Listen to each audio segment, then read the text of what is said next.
5장이 굉장히 이제 비유로 말씀하시는 내용이 전부이거든요. 굉장히 쉽게 보이지만 전체 문맥을 또한 알아야 되고요. 이 비유에 대해서 왜 예수님이 이렇게 말씀하시는가? 저는 어릴 때란 제가 초등학교 때를 말합니다. 아, 주일학교 설교를 들었을 때 제 기억은 아니 이게 아니 왜 이러지? 이런 생각을 굉장히 많이 했던 그런 부분들입니다. 그런 부분들을 왜 이러지? 이랬던 부분들을 오늘 조금 함께 나누고 또 쉬워 보기도 하지만 굉장히 또 어렵기도 하고 이제 이런 부분들이 있기 때문에 여러분 잘 아시는 내용이지만 오늘 말씀 잘 들으시면서 주님께서 이러한 뜻으로 우리에게 주시는 말씀이구나 메시지구나라고 나에게 주시는 메시지로 받으시고 오늘 결단을 내리시는 저 여러분이 되길 바랍니다. 25장의 전체 내용을 보게 되면 첫 번째 비유의 메시지는 열 처녀의 비유이고요. 두 번째 비유는 달란트 비유입니다. 그리고 마지막 비유는 양과 염소의 비유이죠.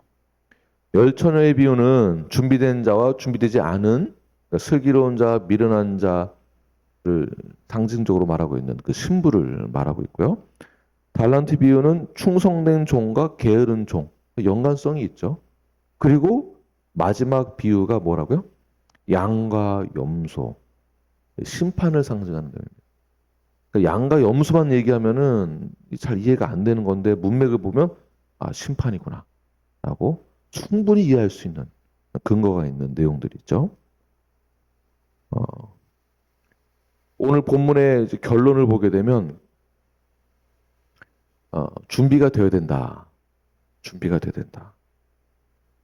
그날과 그때는 종말의 때는 아무도 모른다. 아무도 모르기 때문에 우리가 준비를 해야 되는데 아무도 모르는 그 종말의 때를 위해서 우리가 질문해야 될 것은 그때가 언제입니까? 라고 물어보는 것이 아니라 우리가 무엇을 준비해야 되겠습니까? 라고 질문하는 것이 올바른 제자의 자세입니다. 그때가 언제인지 모르는데 언제냐고 계속 물어본다면 잘못 배운 학생이 되는 것이죠.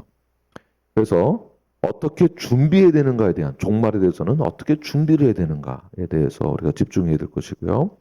오늘 본문은 신랑 되신 주님의 그 재림을 기다리는 10명의 처녀, 10명의 처녀, 10명의 앞으로 신부가 될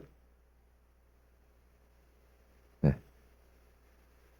신부가 될 10처녀들을 우리가 뭐라고 해석하면 좋을까요? 교회라고 보아야 합니다. 10처녀 중에 5명과 5명으로 나눠지게 되는데 미련한 5명이 세상 사람들을 말하는 것이 아닙니다. 10처녀 모두 교회라고 보아야 합니다. 이것이 전통적인 해석입니다. 미련한 15명은 세상 사람이 아닙니다. 그러니까 믿지 않는 사람들이 아니라 믿는 자들 중 10명을 상징하는 교회를 말합니다. 그러니까 신앙 고백을 하고 있는 동일한 신앙 고백을 하고 있는 교회를 말하고 있는 것입니다. 이 이야기의 이 비유의 결론은 아주 단호합니다.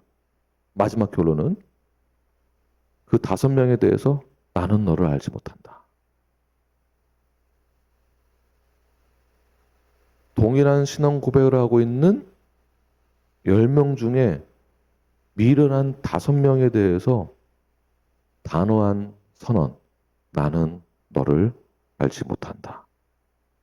성경에서 가장 두렵고 떨리는 아주 무서운 선언입니다. 나는 너를 알지 못한다. 도대체 뭐가 문제였을까요? 왜 주님은 그들을 모른다고 하셨을까요? 오늘 우리는 이 말씀을 통해서 참된 신앙과 참된 준비된 그 믿음이 무엇인지를 오늘 슬기로운 신부의 삶을 통해서 함께 나누어 보도록 하겠습니다. 먼저 1절과 2절 말씀을 함께 읽겠습니다. 시작. 그때 천국은 마치 등을 들고 신랑을 맞으러 나간 10처녀와 같다 하리니 그 중에 5은 미련하고 5은 슬기 있는 자라. 그래서 10처녀란 전부를 말합니다. 전부. 그래서 이 당시에 할례 의식을 행하거나 결혼식을 행할 때에 어떠한 예식을 행할 때에 꼭 10명 이상이 되어야만 그러한 예식들이나 기타 등등을 실행했습니다. 그러니까 10명 이상이 모여야만 했습니다. 그래서 열매기다라는 것은 단순히 10명을 상징하는 그 그룹을 말하는 것이 아니라 전부를 말하는 것입니다. 전부. 모두가, 그러니까 우리 모두가 신랑을 기다리고 있다라는 뜻이겠죠. 교회를 말하는 것입니다.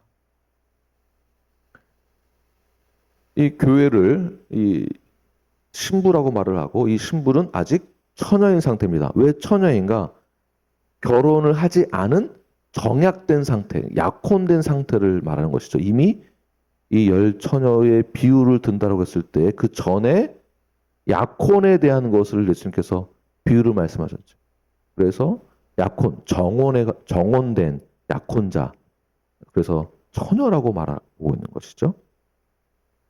약혼 관계에 있다가 신랑이 드디어 1년 이상 지난 다음에 준비가 되어서 친구들과 함께 신부를 이제 모시러 갑니다. 근데 언제 올지 모르기 때문에 그 소식을 들은 신부들은 다 나와서 등불을 들고 기다리고 있다라는 것이죠. 그 중에 5은 슬기롭고 그 중에 5은 미련하다. 그래서 미련하다라는 것을 다른 말로는 외식하는 자라고 오늘 본문의 전 구절들을 쭉 보게 되면 문맥을 보게 되면 미련한 자는 누구를 상징할까요? 세상 사람을 말하는 게 아니다라는 것을 알 수가 있습니다. 외식하는 자들을 말하고 있는 것이죠. 그래서 외식하는 자들과 그러니까 준비된 자들과 준비되지 않은 자들의 차이가 있는데 무슨 차이냐면 기름이 있느냐 없느냐, 준비가 되었느냐 되지 않았느냐 라는 것을 말하고 있는 것입니다. 기름이 있느냐 없느냐. 기름이 있다라는 것은 우리가 모두가 다 10명의 처녀들이 동일한 신앙 고백을 하는 교회라고 보는 것인데 기름이 준비되어 있느냐 되지 않았느냐. 다시 말해서 미련한 자들은 적당량의 기름을 준비했습니다. 그러니까 신앙 고백을 하고 있으나 자기 자신을 나타낼 수 있을 정도의 자신을 밝힐 수 있는 정도의 그 길 앞을 비출 수 있는 어느 정도의 수준의 기름 정도는 가지고 있었다라는 것을 말하고 있습니다. 즉 외식하는 자들은 자신의 신앙을 겉으로 보일 수 있는 어느 정도의 수준은 가지고 있었다. 외식하는 자들도 출석하고 예배드리고 봉사하고 남들에게 보여줄 수 있는 나타낼 수 있는 기본적인 그런 신앙의 모습들은 가지고 있으나 그러나 결국 기름이 떨어지는 그 순간 자신의 믿음이 없음이 다 드러나게 되는 것이죠. 슬기로운 처녀들은 미리 준비가 다 되어 있었습니다. 기름을 미리 준비 다 해놨습니다. 이것은 신앙의 뿌리를 상징합니다.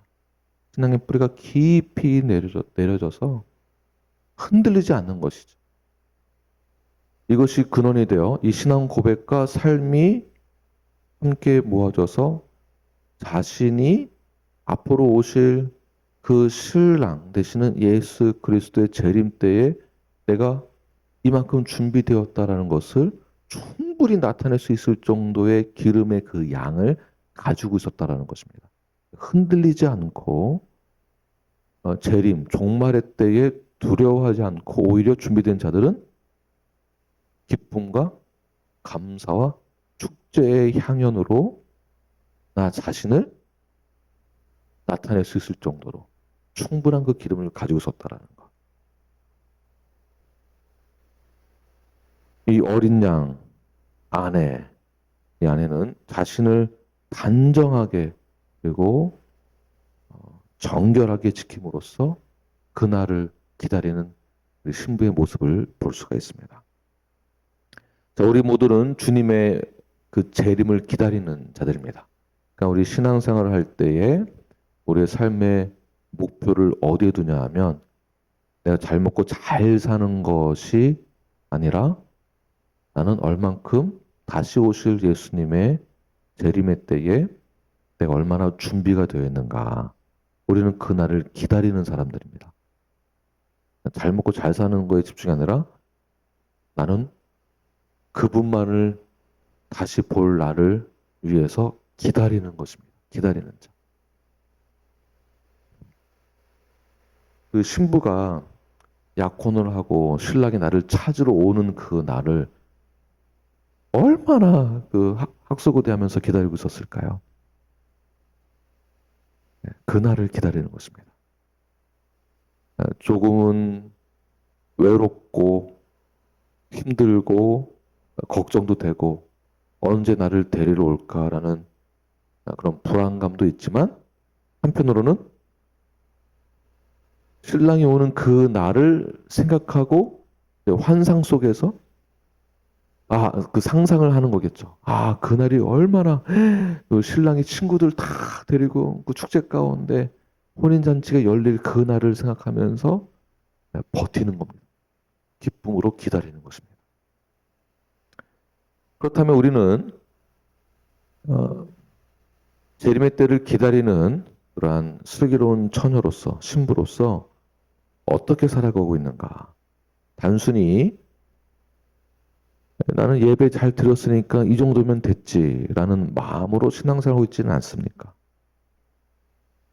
내가 믿는다라고 고백을 했고 신앙 고백을 했고 그리고 나는 구원받은 확신이 있어 라는 생각은 있지만 그러나 우리의 신앙의 고백을 내 삶 가운데 실천하며 성경적인 삶을 살아가겠노라고 기다리는 자들로서 준비된 자들로서 슬기로운 자들로서 정결한 자들로서 이 세상을 나는 그렇게 살아가고 있는가? 우리는 나 자신을 그렇게 돌아봐야 할 것입니다. 우리 모두는 그런 마음으로 슬기롭게 기다리는 그러한 건강한 교회가 되기를 간절히 축원합니다. 3절 말씀을 함께 읽겠습니다. 시작.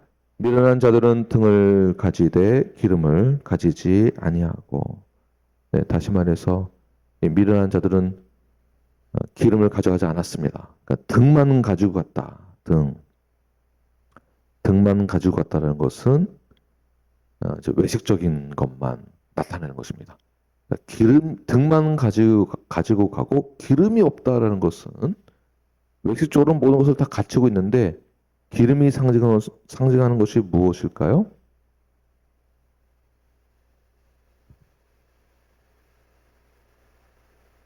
우리 성소에 뭐가 항상 있어야 되죠? 불이 켜져 있어야 되죠. 불을 켜기 위해서는 뭐가 필요할까요? 기름이 필요했습니다. 이만큼 기름이 중요하다는 것입니다. 이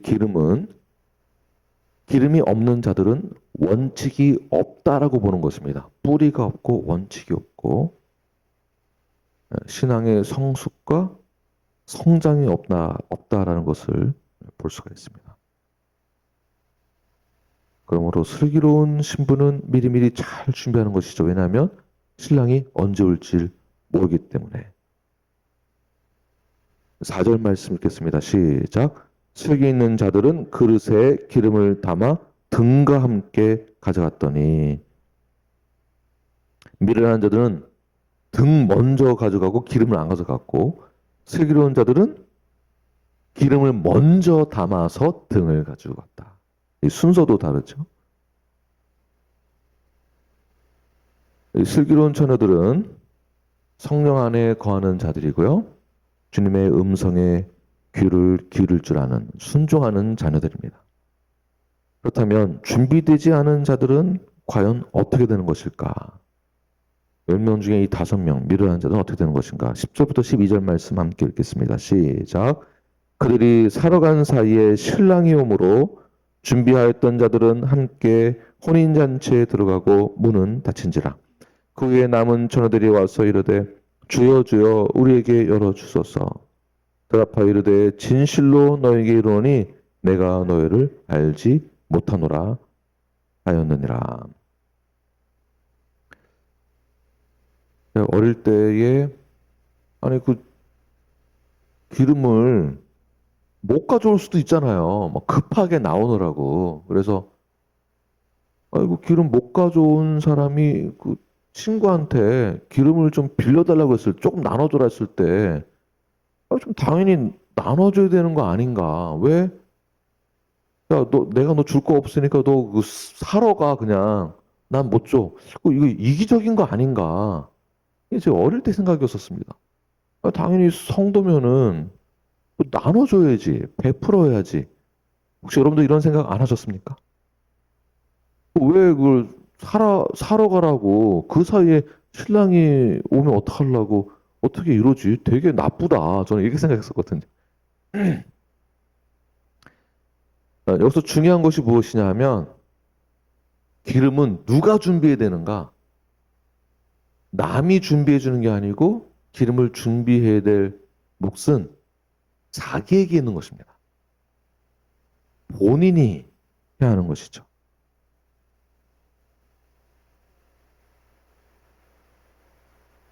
신앙 고백을 나 대신 누가 해줄 수 없는 것이고요. 신앙 고백을 한 후 신앙 고백대로 살아가는 것은 나 대신 엄마가 대신 해주는 거 아닙니다. 나 대신 할아버지가 대신 해주는 것도 아닙니다. 그 몫은 오로지 나에게 달려있는 것입니다. 내가 하는 거예요. 좀 더 들어가면 교회가 대신 해주는 거 아니다라는 것입니다.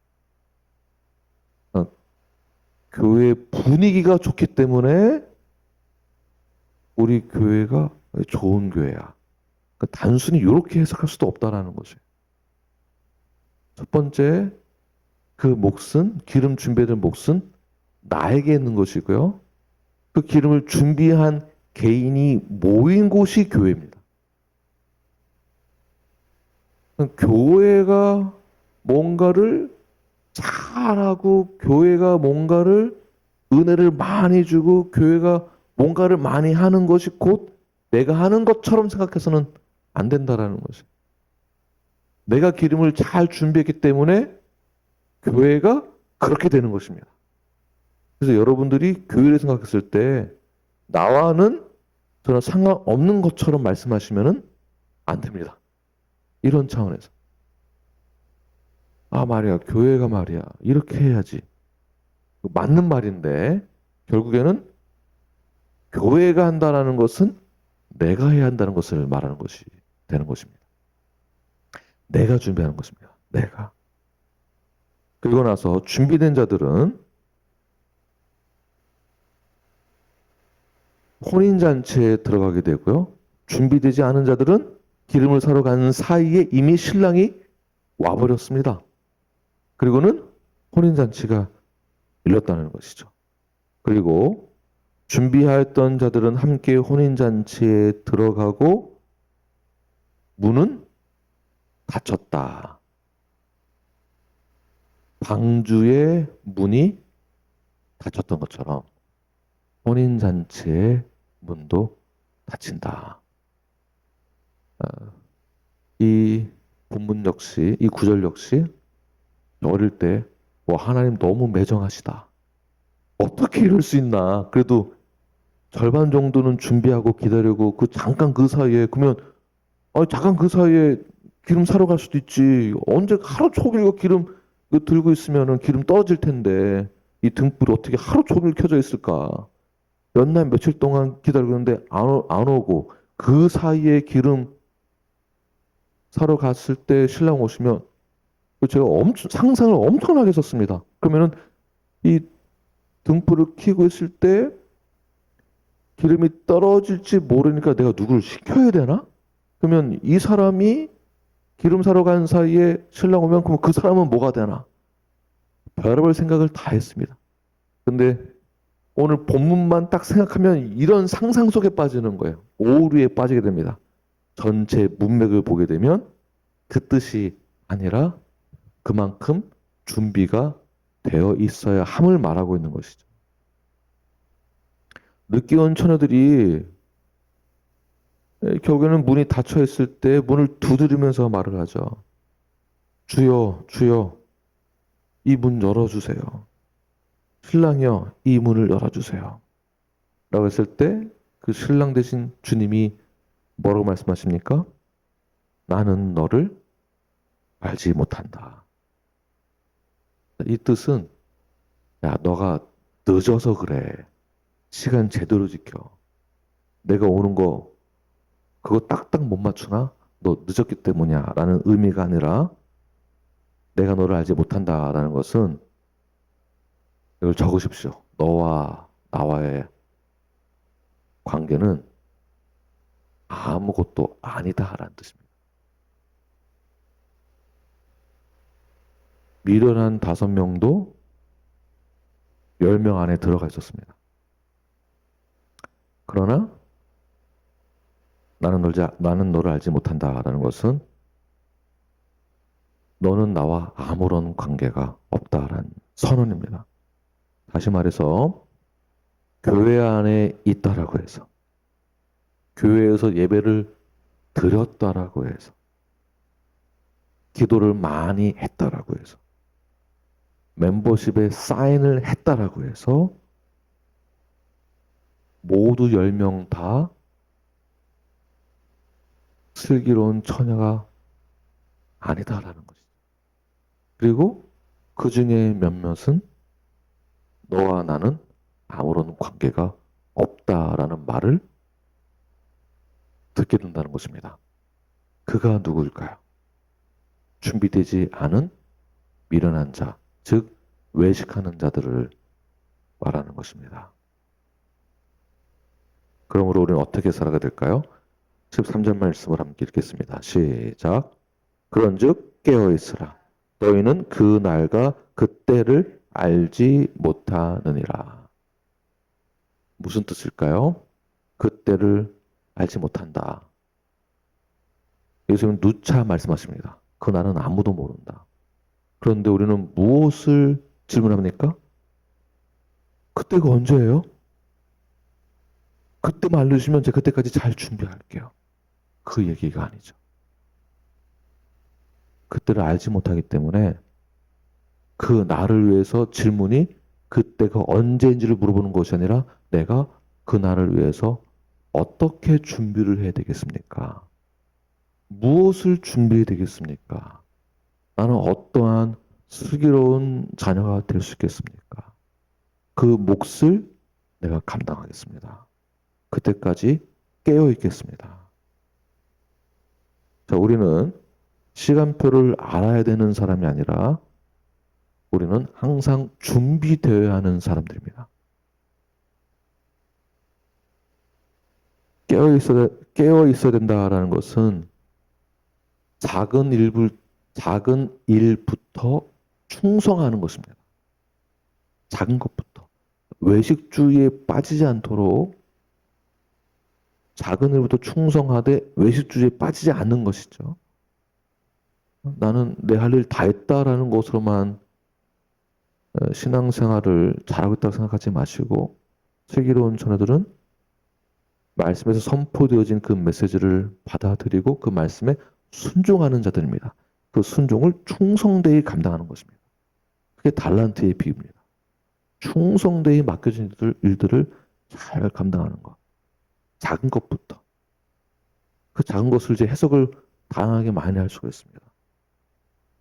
시간을 잘 지킨다든지 시간만 지키는 것이 아니라 예배 시간, 우리 모임 시간, 이 모임을 위해서 예배를 위해서 공동의 예배를 위해서 기도로 준비하고 헌신적인 삶을 살기 위해서 세상에서도 동일하게 살아가는 것.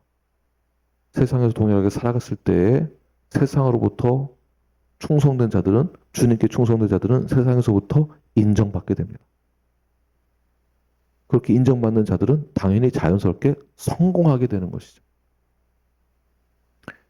그러나 인생의 신앙의 성공과 성장과 동시에 세상에서도 그러한 빛과 소금의 역할, 교회 안에서는 주님께 슬기로운 처녀로서 신부로서 주님을 맞이할 충성된 종이 되는 성도가 되길 바라며 세상에서는 충성된 종으로서 세상에서 어둠 가운데서 빛을 밝혀내시는 빛과 소금 역할을 감당해내시는 저와 여러분이 되길 간절히 축원합니다.